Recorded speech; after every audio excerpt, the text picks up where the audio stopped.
That day, I was seated at table 18, right next to the kitchen doors, where servers rushed in and out like ants from a broken hill. They placed me beside an empty lemonade dispenser and a distant cousin who was half asleep, nodding off between courses. Up on the grand stage, my daughter was beaming, walking into marriage with a man I never trusted. The whole event felt like an elegant production, except I wasn't cast in any meaningful role. Just a widow in an old gray dress, quietly tucked away in the background, or at least, that's what they all thought. Welcome to Mrs. Sarah Stories, where we share real, life tales, raw, unsettling, and sometimes filled with a kind of quiet strength no one expects from a woman over 60. Today's story will challenge what you think you know.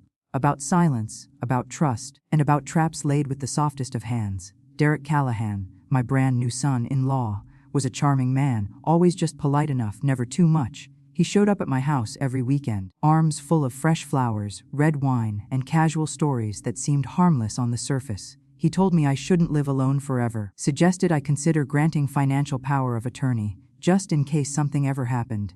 I smiled, nodded politely, and said nothing more. But every time he left, I turned on my recorder, and every night I wrote in my journal, noting each little detail he dropped, from title transfers to sole ownership. He thought I was easy prey. He assumed I was old, frail, and lonely enough to be swayed by a few sweet words. But what he didn't know was, I'd been preparing.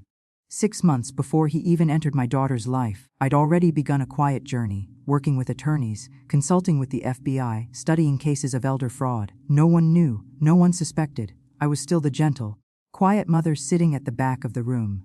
But I was also the only person at that wedding who knew the handcuffs were ready. What hurt me most wasn't the betrayal of a man newly welcomed into my home. It was the blind trust of my own daughter.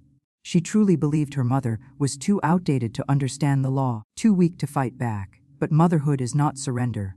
And when he handed me that folder titled, Full Authorization, I simply smiled, opened my drawer, and gave him an envelope. Inside were voice recordings, a court order, and an official letter from the FBI. He froze. The wine stopped pouring. The soft piano in the reception hall fell silent. All we heard was the click of the door and the sound of black dress shoes stepping in. Have you ever wondered if the most underestimated woman in the room might actually be the one holding the entire chessboard? You won't want to miss what comes next, because I promise you, the ending will send a chill down your spine. If this story moved you even just a little, don't forget to subscribe to Mrs. Sarah Stories. It gives us the strength to keep bringing you real, sharp, and quietly powerful stories like this one.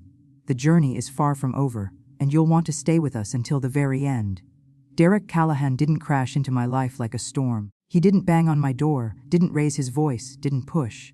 He came like a breeze, gentle, deliberate, and composed enough to make anyone who wasn't paying attention mistake it for genuine care. From the moment my daughter announced she was marrying him, I remained polite, but cautious. Not because I spotted anything overtly wrong with him. No, Derek played his role far too well for that. But I've lived long enough to know that perfection rarely exists, and anything that glides along too smoothly usually hides thin ice underneath. After the wedding, Derek began visiting often. Every weekend, he drove more than 2 hours just to have tea with his mother-in-law. He never came empty-handed. Sometimes it was a bouquet of peonies, which just so happened to be my favorite. Sometimes it was a box of hand-rolled waffle cookies or an old philosophy book he claimed to have stumbled upon in a vintage shop. I couldn't help but thank him. Truth be told, his gifts matched my tastes a little too well. During our conversations, Derek was always an attentive listener.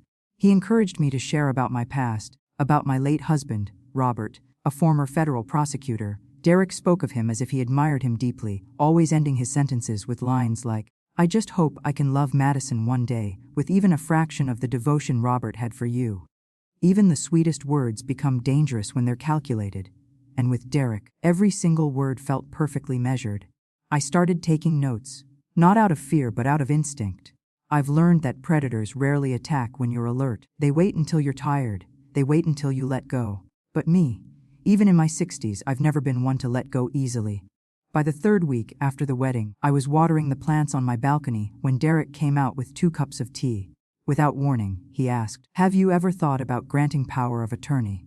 I turned to look at him without saying a word. I mean, if anything were to happen, who would handle legal matters, banking, insurance? It's not good to leave those things hanging. I stayed silent. I let his words echo in the quiet air. He gave a nervous laugh, like he realized he might have gone too far. But I knew better. That wasn't a passing thought. That was the first lure.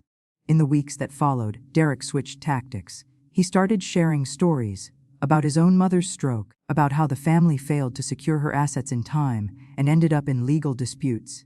He didn't need to be direct. Every detail pointed toward the same goal: make me fear what would happen if I didn't prepare. One afternoon, as the golden light of evening spilled across my living room floor, Derek sat across from me. No more circling. He pulled a folder from his bag. The cover read, "Financial Power of Attorney, Full Transfer Authority." He laid it on the coffee table like it was just another magazine and said, in the softest voice, "I've prepared everything. All you need to do is look it over and sign, if you feel comfortable. This way, everything will run smoothly, no matter what happens." I picked up the folder and flipped through it. The language was dense, clearly not written for the frail or legally unaware. It was a professional, airtight document, and if I signed it, Derek would gain access to every bank account, every property, every investment my husband ever left behind. I looked at him. Derek sat there, confident and gentle, like he'd just handed me an umbrella in the rain. But I didn't see rain. I saw a net. I saw a trap. I smiled, a short, quiet smile, just enough not to raise suspicion. I told him I'd need some time to review it, that I never signed serious documents without speaking to my lawyer first. Derek nodded, even offered to refer me to someone trustworthy. That was the moment I knew for sure. He didn't just want my signature. He wanted control over the whole process, including the advisor. He wanted every door to lead to a lock he already held the key for. That night, I brought the papers upstairs, opened my laptop, and emailed my personal attorney, an old friend of Robert's. I also forwarded a copy to the FBI agent I'd met at a senior fraud awareness seminar. By now I had no doubt. Derek wasn't just greedy. He was the tip of something bigger, and if I didn't strike back, Madison, my daughter, might be the next to fall into his web for life. But what Derek didn't know was this: I had prepared for the worst long ago. I lived beside a prosecutor for years. I stayed up late helping him review case files before court. I understood the law more than I let on, and I knew, if you want to trap a predator, you must let him believe he's already won. I printed a duplicate of the document he gave me, but modified it with legal clauses that locked all my assets into a protected trust Robert had set up back in 2012. I signed that copy, just that one, and tucked the original away. Then I waited. Because once he acted, that's when the evidence would speak for itself. Derek thought I was weak, but that weakness, it was just the velvet wrap around a stone I'd forged through decades of fire. And when a woman has nothing left to lose, the only thing she holds on to is reason. And I was going to use that reason to sweep away anyone who thought I was just some old woman lost in time. I used to think that some people enter your life so quietly, so gently, that you don't even notice they're getting close, until you look down and realize you're standing at the edge of a cliff. Derek was one of those people. He didn't rush. He wasn't loud. He gave me nothing I could point to and say, "You're taking advantage of me." On the contrary, everything about him was wrapped in such disarming politeness that it became suspicious. But it was that very finesse that made it impossible for me to ignore. At first, I told myself to stop being paranoid. After all, he was my daughter Madison's husband, the only child I had loved with everything I had. If Derek truly cared for me, if those weekend bouquets were genuine, then maybe I shouldn't let doubt ruin what seemed like a good relationship. But like every mask worn for too long, the cracks eventually started to show. One drizzly afternoon in early April, I was rearranging old books in the living room when I noticed a faint scratch on the back door handle, thin, narrow, and metallic, the kind of mark that looked suspiciously like someone had tried to pick the lock. The strange thing was only I used that door. No one else had a key, and I distinctly remembered locking it after watering the plants the day before. I almost called a locksmith, almost, but then it hit me. If someone was trying to get in without using the front door, I needed to know who.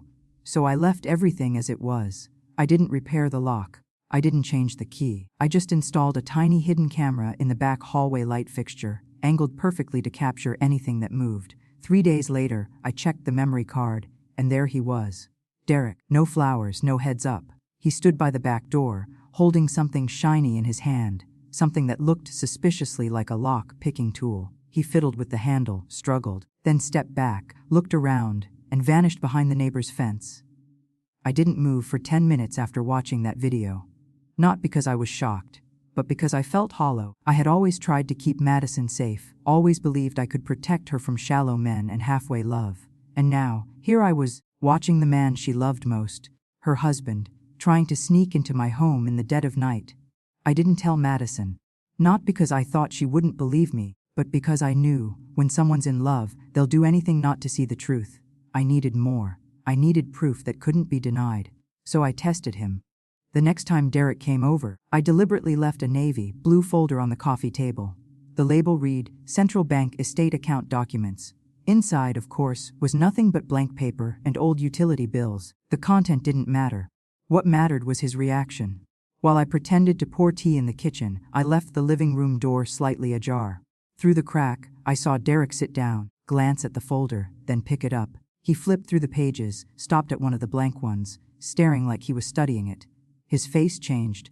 Gone was the usual softness. What I saw was focus, not curiosity but calculation. When I came back with the tea tray, the folder was back where I left it, neatly placed, untouched, as if nothing had happened. I didn't ask. I just smiled and handed him his favorite Earl Grey. A few days later, I casually mentioned the old safe in my bedroom, where I kept mementos of my late husband, Robert. I told Derek the lock had been acting up lately. It was an offhand comment, nothing more. But later that night, I discovered he had asked Madison for the code. She, without thinking, sent him a note I had once given her, a fake code I made up just in case. That night, I left the bedroom door slightly open.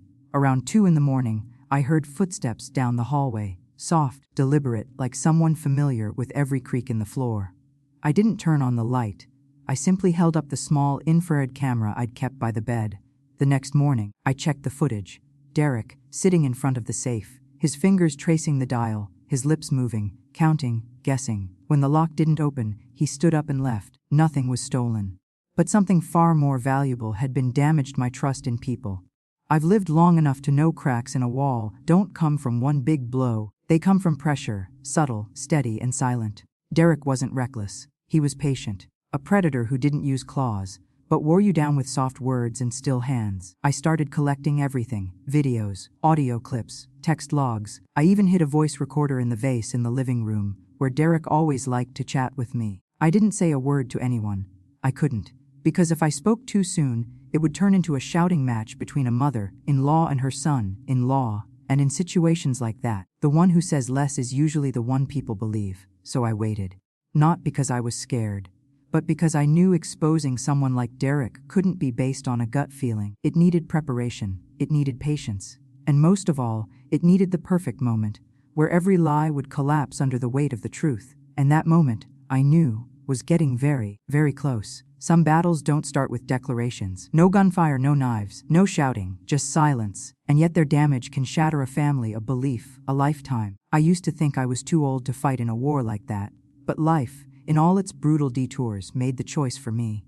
Not because I wanted to, because if I didn't fight back, everything Robert and I built would be swallowed whole by a man dressed in charm, but cold to the core. And the moment I realized that, I started planning. Derek, my daughter's new-laid husband, came into our lives with polite greetings, carnations, and a voice just deep enough to feel safe. But in his eyes, I saw what only a woman who spent 30 years beside a federal attorney could see: calculation. I didn't react, not right away. Doubt, spoken too soon, only turns a mother into a meddling mother-in-law. Madison loved him. She trusted him. And I knew no proof could stand against a heart that's in love. So instead of confrontation, I watched. And when Derek casually dropped the phrase, financial power of attorney, in a chat about planning for the unexpected, I knew I couldn't sit on the sidelines any longer. That night, after Madison left with him, I sat alone in my study. The golden lamplight cast a soft glow on Robert's photo on the bookshelf. I missed him, his slow, steady voice, the way he used to talk about scams in the legal world. It's not the most aggressive people you should fear, he once told me. It's the ones who hide behind kindness. I touched his photo and whispered, as if he were still listening, Robert, I won't let them destroy what we built. The next morning, I called an old friend, Carol, one of Robert's closest colleagues, now working at a law firm specializing in elder protection and asset defense. We met at a quiet cafe on the outskirts of town, one we used to frequent in our younger days. Carol wasn't surprised when I mentioned Derek. In fact, she looked troubled. You're not the first to describe this kind of man, she said. He's textbook. Marries the daughter. gains the mother's trust, slides into the estate like he belongs there. She paused. He's following a pattern. And it's working. That conversation marked the beginning of a quiet war. One I didn't choose, but one I wouldn't lose. Carol connected me with Rebecca Lowe, a former FBI agent who had spent years investigating elder exploitation and financial crimes. Rebecca was sharp, no nonsense, but her eyes held something else: trust. After a 3-hour meeting, she looked me in the eye and said, "We'll help you, but you need to be patient. A man like Derek doesn't make obvious mistakes. He hides in plain sight. What he won't expect is that his prey is already playing chess." I was given covered equipment: a voice recorder disguised as a photo frame, a tiny camera inside the bonsai pot in my living room, and a private cloud server with daily backups, encrypted and accessible only by me and my attorney. Rebecca also urged me to rewrite my entire will, not just to protect assets, but to preempt coercion or manipulation. We added layers: mental competency clauses, time-stamped medical certifications, third-party legal witnesses for any transaction. In other words, no one, not even Madison, could touch a cent without clear, conscious, verified consent. During those months, I began inviting Derek and Madison over more often. Each time, I set the scene: seating arrangements, audio setup, subtle cues. I casually brought up the cabin in Maine Robert left behind, hinted at old safe deposit boxes and forgotten CDs every time I spoke of value. Derek leaned in, polite but probing. "Is it transferable?" he'd ask, almost too casually. His mouth said curiosity, but his eyes, they said appraisal. Then came the night he made his move. I feigned exhaustion, said I'd been feeling forgetful. Derek pulled out a stack of papers. "Mom, just sign these, just in case. If something happens, we'll handle everything." I smiled and thanked him, told him I'd go over them later. What he didn't know was that inside that folder, I'd hidden a fingerprint tracker. If anyone tampered with the documents, I'd know immediately. I'm not afraid of Derek. What breaks my heart is Madison. My sweet girl, who gave her trust to a man she thought loved her. But real love doesn't come with lockpicks. It doesn't crouch in front of a mother-in-law's safe at 2 a.m. 6 months. For 6 months, I lived like I knew nothing. I let him believe I was growing old, growing soft. I recorded everything: his steps, his stories, his schemes. And now, with all the evidence laid bare, I know the game ends here. Just one more move. And this time, I'll be the one placing the final queen on the board, not to win, but to protect what matters most: the truth. There are moments in a woman's life when she must write a new chapter, not with tears, not through sacrifice, but through quiet resolve, unwavering instinct, and the courage to trust her own intuition. That day, when Derek walked into my living room with his usual smile, I knew the moment had come. 6 months of planning. 6 months of enduring honeyed words that felt like poison. 6 months of constructing a trap so seamless, so surgically precise, that even the punctuation had purpose. And now I was ready, not just to confront, but to end it. I placed the cream-colored envelope on the coffee table. It looked ordinary, even forgettable, but inside was a carefully crafted legal script, authored by a team of seasoned attorneys. Not my real will, of course. This version was a decoy, but you'd never know it. It had the signature, the clauses, a faint notary stamp, every element perfectly forged, except one fatal legal flaw, a loophole designed to backfire on anyone who dared to exploit it. I'd invited Derek over that quiet weekend afternoon, knowing Madison was out and the house would be still. I prepared 2 cups of mint tea, his favorite. He once said it tasted light and refreshing, just like you, Mom Helen. The first time he said that, I was touched. But the more I heard it, the more it felt like rehearsed flattery, a performance. He sat across from me, exuding confidence, or more precisely, the arrogance of someone who believes the prey is already caught. I gently slid the folder toward him, letting my hands tremble just enough to look like a confused elderly woman overwhelmed by legal jargon. "Derek," I said softly, "they sent me an update on my will. I don't really understand all this. Would you take a look?" He took the papers without hesitation, flipping quickly through the pages. His eyes scanned with the efficiency of someone who'd done this before. I watched the corner of his mouth twitch as he reached clause number 4, the bait. It was worded innocently enough, but cleverly left room for altering the beneficiary in the event the signer was deemed mentally incompetent. It looked like a safeguard, but it was a legal landmine. He looked up, smiled warmly. "It's fine, Mom. Nothing to worry about. The lawyers have handled everything. Just sign it. I'll send it back for you."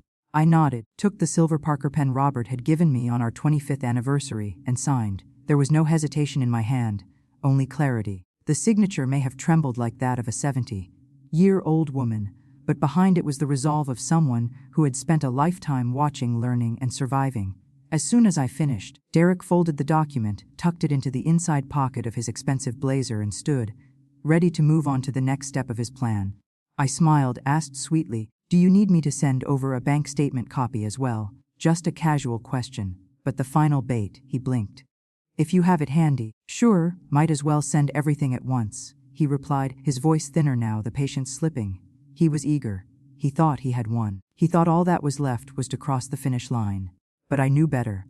Every word he'd spoken had been recorded, every movement time-stamped and geotagged. The camera hidden in the antique vase on the bookshelf had captured it all, from the flicker of greed in his eyes to the subtle coercion masked as concern. And when he stepped outside and pulled out his phone, sending a text that read, "She signed," that message, now stored on the FBI's secure server, became the final nail. That night, I sat alone by the fire, holding the backup copy of the document with my signature. I didn't feel regret. I didn't feel anger, just a strange kind of stillness, like I had walked out of a long, cold winter. Yes, I had signed a fake will. But it wasn't to pass down an inheritance. It was to give justice a reason to act. I thought of Madison. She doesn't know, at least not yet, and I haven't found the courage to tell her. But one day, when the fog clears, I will. Not with blame, not with bitterness, but with the heart of a mother. To show her that I protected this family not just with love, but with judgment. That sometimes, the greatest act of love is not forgiveness or sacrifice, but saying no, at exactly the right moment, even if it means walking into the dark alone to pull the ones you love back toward the light. The document I signed that day was just paper. But what I set in motion was truth, and no one, not even those who pretend to love you, can live outside the truth forever.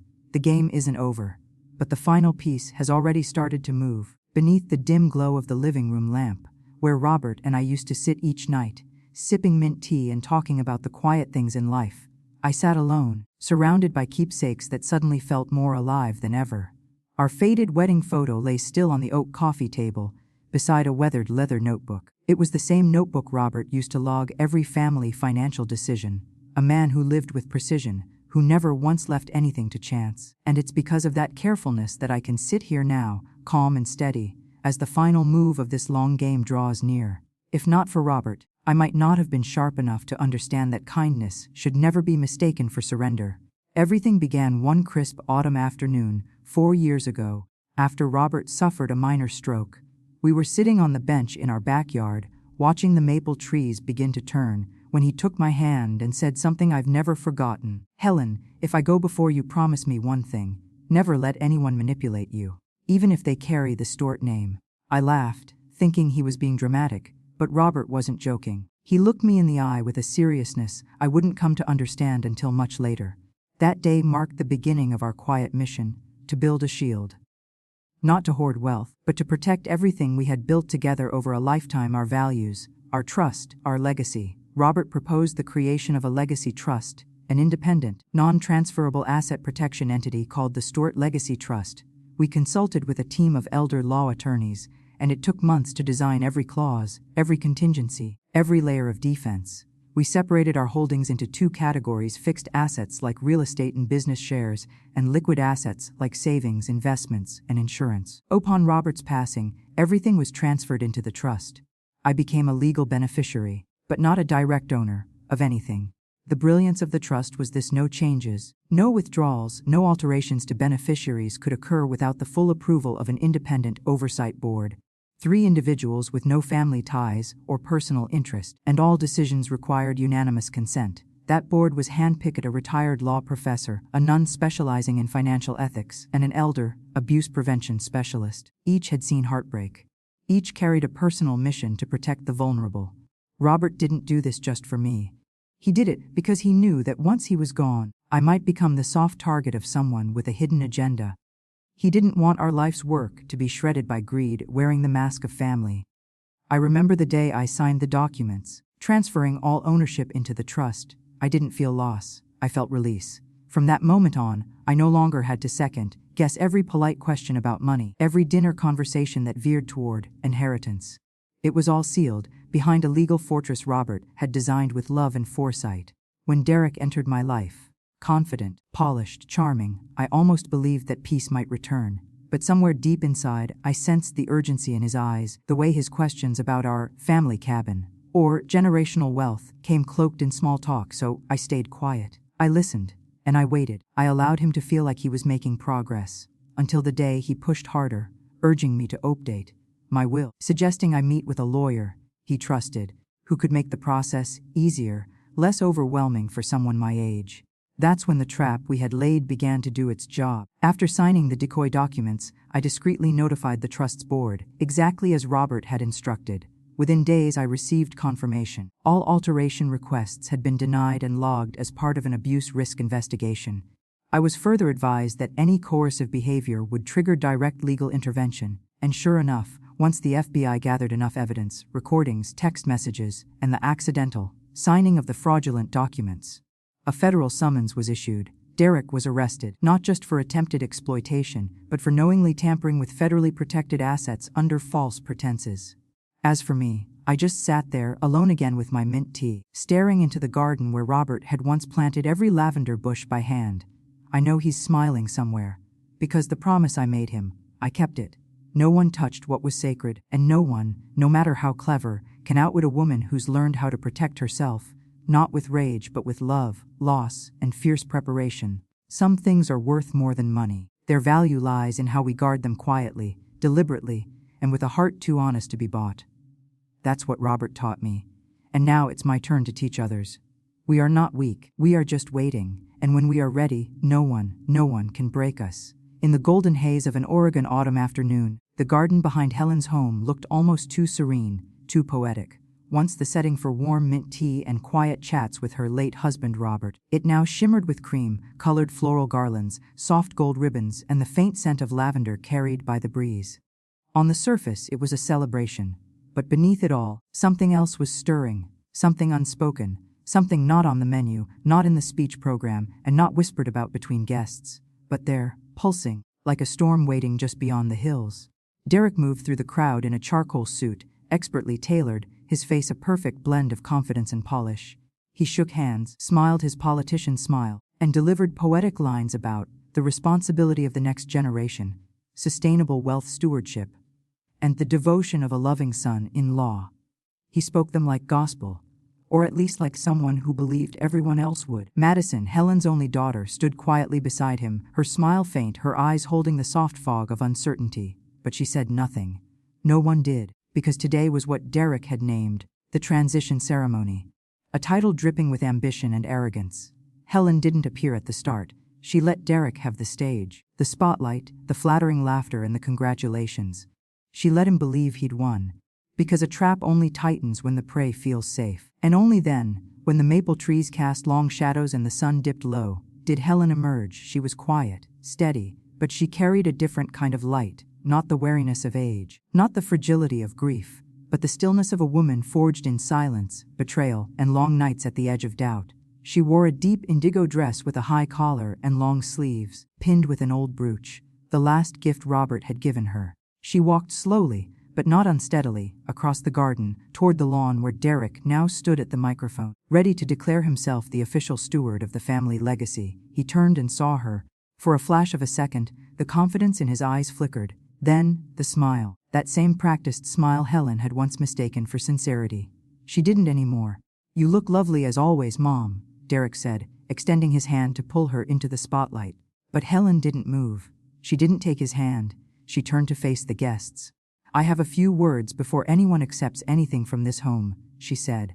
Her voice wasn't loud, wasn't sharp, but it was clear enough to cut through silk. The crowd fell silent. Derek's hand hung mid-air. His smile froze. "Robert and I," Helen continued, "decided long ago that this family's legacy would never be reduced to a bargaining chip, especially not one traded with deception. Everything I use, I don't own. It was all placed into a legal trust years ago. Every transaction, every change, must be approved by an independent counsel." Derek interjected, his voice cracking slightly. "Mom, that's not in the will you just signed." Helen turned to him, locking eyes. Really locking eyes. "For the first time in weeks, you think I signed the real one." And with that, the mask slipped. As if on cue, 3 plainclothes men stepped from behind the hedges, each pulling a gold and silver badge from their jackets. One of them spoke, calmly, but with authority that turned the air sharp. Derek Morrison. You're under arrest for elder financial exploitation, forgery of legal documents, and coercive manipulation for personal gain. You have the right to remain silent." The garden fell into a stunned hush. A wine glass shattered on the patio. Madison stepped back, her hand slipping from her husband's arm. Derek flailed, resisted, sputtering half-formed denials. "This is a setup. I didn't. Somewhere in the crowd, a guest let out a soft, involuntary laugh, not from joy, but from the sheer shock of it all. And then, one by one, the guests stepped back. No one spoke in his defense. No one moved to help. Derek was led away. The very man they had toasted now escorted off in disbelief. The applause stopped. The promises vanished. The garden lights, once gentle and golden, now looked harsh, like interrogation lamps. Helen stood still. She didn't smile. She didn't gloat. She nodded. Just once, like closing a final door behind her. She wasn't after victory. She was after peace. A peace forged through decades of love, betrayal, and awakening.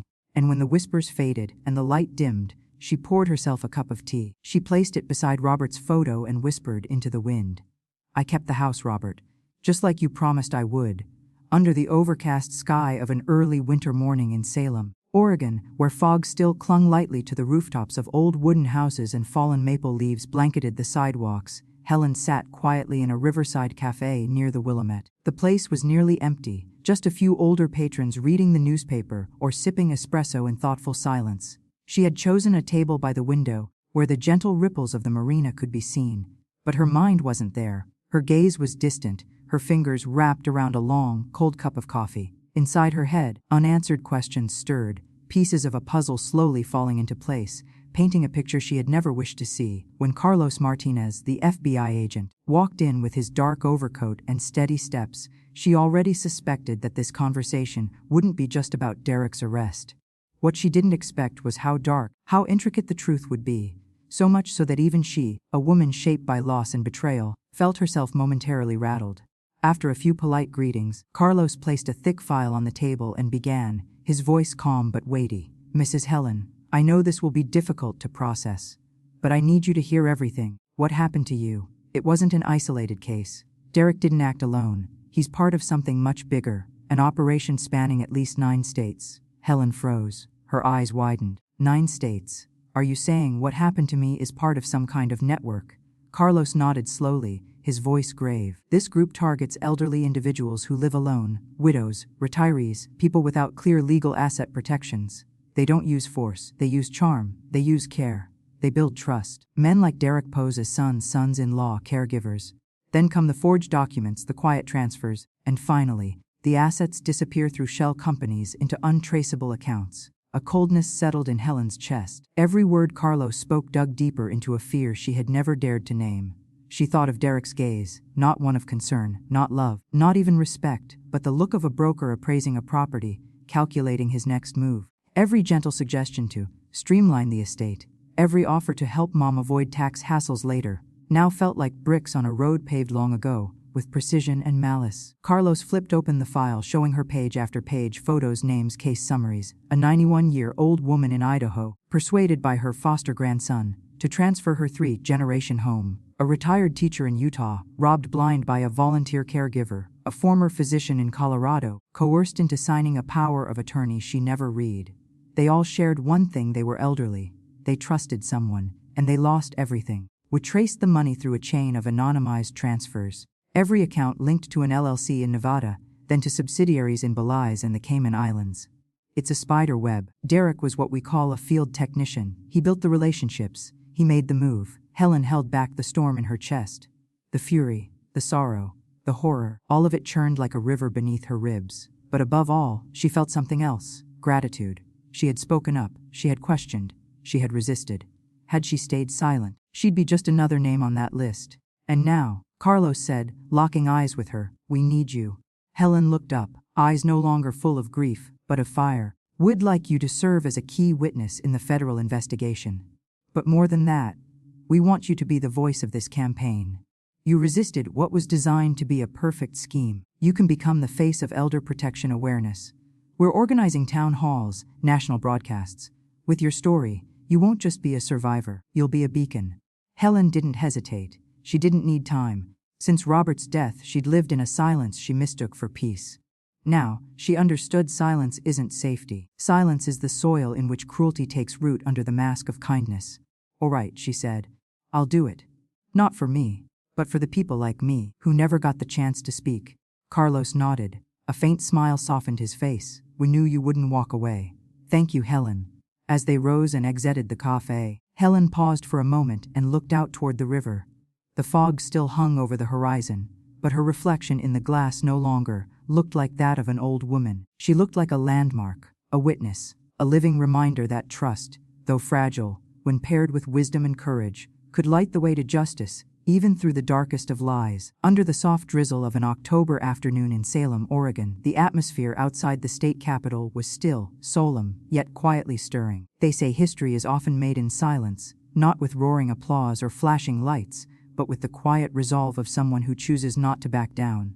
Today, one such woman, who once stood alone against the shadow of betrayal, stepped once again into the light. This time, not alone. Helen Murray, the widow who nearly lost everything to the man she once called family, now stood at the heart of a ceremony honoring her with the Civil Justice Award, the highest annual recognition from the Department of Justice. No one in that grand hall would have guessed that the silver-haired woman at the podium was the very person who helped dismantle a multi-state elder fraud network spanning 9 U.S. states. Fewer still would imagine that behind her modest stature was a mind sharp enough and a spirit resilient enough to earn the respect of the legal system itself. Helen wore nothing extravagant: a slate gray velvet dress, a small vintage brooch in the shape of a key, the last gift her husband gave her before he passed. Her eyes didn't search for sympathy, nor did they carry pride. She stood there quietly, receiving the honor as though the award wasn't just for her, but for every elder who had been silenced, overlooked, or deemed too old, too frail, too easy to deceive. When the MC called her name, the audience rose to their feet. The applause stretched on for nearly 2 minutes. Some wiped their eyes. Others clasped hands, because somewhere in Helen's story, they saw their own parents, their grandparents, or perhaps even a glimpse of their own future. A society aging faster than it is prepared to protect those who built it. Helen stepped up to the microphone.